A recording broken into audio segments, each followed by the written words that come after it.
So today we're going to build on what we learned about correlations to move to the next step, simple linear regression. And effectively, all we're doing is the difference between correlation and regression is correlation looks for the relationships, regression looks for the relationships, and gives us the ability to make a prediction. So if all you're looking for is relationships, then correlation is what you're running. If you're wanting to look for relationships and based on those relationships potentially predict future behavior, you're needing to run a regression. We're going to talk about the general linear model, and the general linear model is what a simple linear regression is. So it's a general model of a linear relationship. So model, we're going to use that word more and more as we move forward in statistics. And a model basically is just telling us what are the variables, what type of variables, and how are we using them. So the general linear model, the simple linear regression, is two continuous variables looking for a relationship. However, we are declaring, and this is fairly arbitrary or hopefully based on theory, that one of those variables is a predictor and the other one is an outcome. So we are basically implying a relationship and a direction of the relationship, but we're not necessarily implying causation. What we're saying is that in this particular sample, we are going to run a simple linear regression looking for the relationship between a predictor and an outcome. But if we do find strong evidence that that relationship is reliable, it's statistically significant, it's meaningful, it's useful, we then may use the information from that sample's linear regression, the statistics we ran, to in the future predict people's outcomes based on their predictors alone. So for instance, if I had a bunch of people that were applying to an organization, I gave them a selection test, which gave me a single linear score, a score that's a continuous variable. And then once they were hired, 3 months later, I measured their performance, also on a continuous variable. I could run a simple linear regression, regressing their selection scores on their performance scores. If I found a strong relationship, then in the future, when I give new employees, not in the original sample, the selection test, I would be able to predict what their performance would be.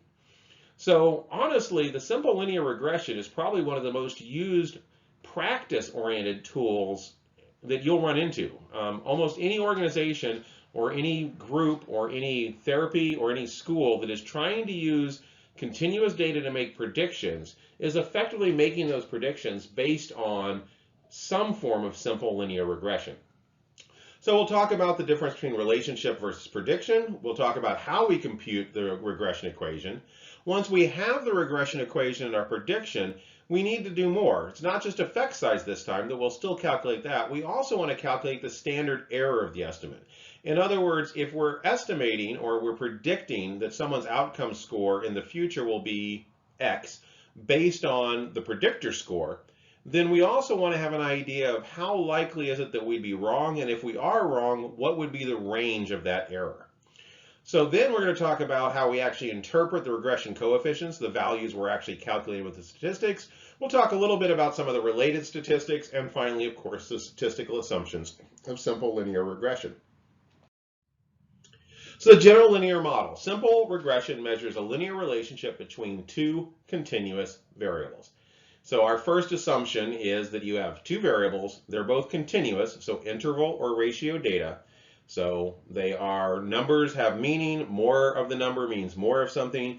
And there's at least a theoretical argument that there is an equal distance between each full numerical value. The data points are then organized like those in a Pearson correlation. So we're still going to be able to do a scatter plot. We're still basically looking, is there a correlation between those two variables? But what we're doing above and beyond correlation is we are then adding what is called the line of best fit to those scores. And that line is a representation of our prediction based on those scores. Now, the general linear model or simple linear regression is a linear regression. That means it fits the data to a straight line. And that's one of the reasons, and we already talked about this with correlation, which also has the assumption of linearity, that you do need to look at those scatter plots. You do need to find out, am I actually seeing effectively some form of oval linear relationship? If I'm seeing something else, if the scatter plot is showing a curved line, if it's showing an upside down U, if it's showing multiple bins in the data, note that the linear regression is probably not the appropriate statistical test to do. Now, there are ways to test for nonlinear relationships. There's curvilinear regression, but that is an additional technique. It requires additional steps, and it basically tries to ask the question, if a straight line doesn't fit this data, does a single curve or a multi-curve line fit it better? And we'll talk about that more in the weeks to come when we start talking about multiple regression, which of course, multiple regression examines the relationship between several predictor variables, but only one outcome variable. So if you have more than one predictor, you're no longer at simple regression, you're at multiple regression. And also, if you're looking for curvilinear relationships, you'll often be using multiple regression, because what that would look like is you actually would look for the linear regression first, and then look additionally to see if a curvilinear regression fit the data better. Because just because you see a bit of a curve in data doesn't necessarily mean that a curvilinear regression is the best fit for that data. It may just be a little weirdly shaped, and a linear regression is still the better option. We need to test both, and we need to see which one is better fitting. And the only way we can test multiple predictors, both a linear and a curvilinear predictor, is with multiple regression, which again we will get to later in this semester, and we'll actually return to multiple regression because there's a lot we can do with multiple regression in our second semester as well. So again, let's briefly talk about just relationships versus prediction. So regression analysis can be used to examine the relationship between variables just like Pearson's are. So we can determine the relationship, for example, between sense of humor and ability to cope with stress.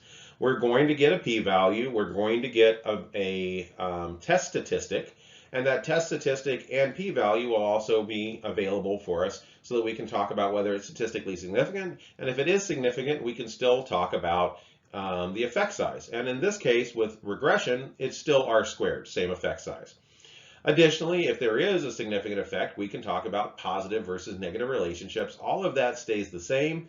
And in fact, indeed, the relationships as far as R squared are still going to range from a positive or a negative score of 1.0 to 1.0. But notice we're not going to be calculating a Pearson's R. We're going to be using a different test statistic because we need more than just the relationship. So for regression, simple linear regression, multiple regression, and curvilinear regression, though what we're going to calculate is similar to R, it is not R and it is not on the same scale, but R squared still is.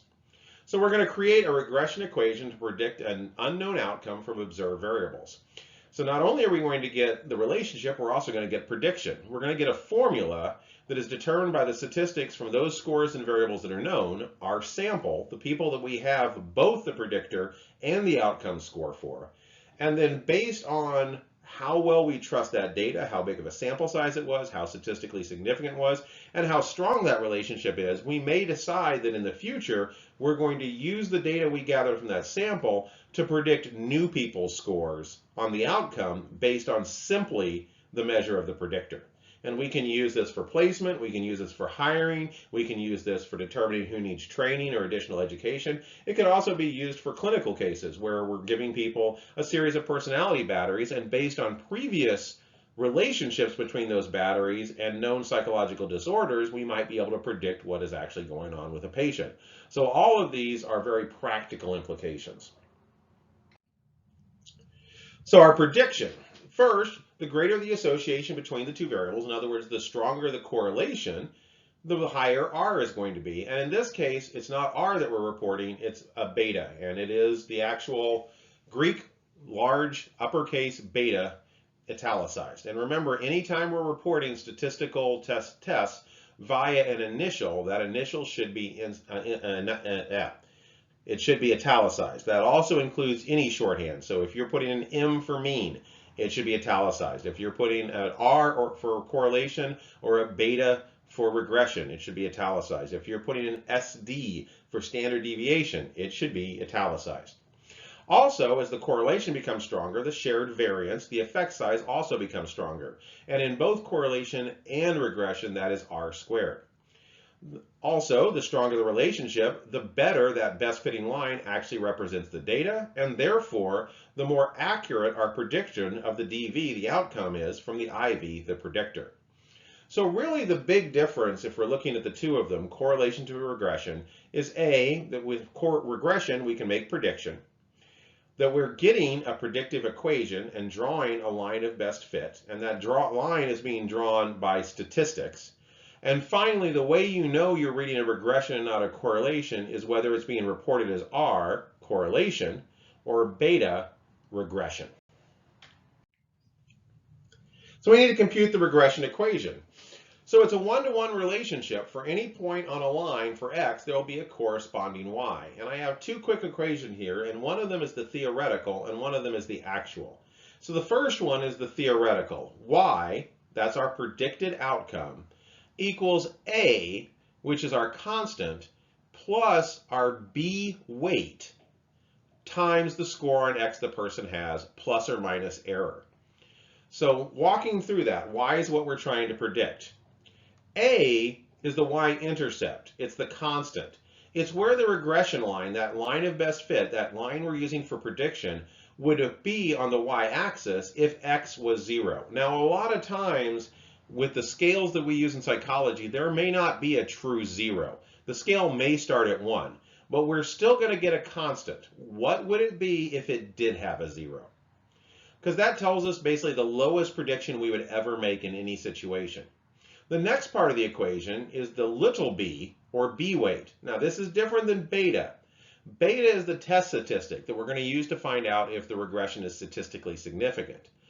B weight is the unstandardized coefficient. In other words, B weight is dependent on the scale.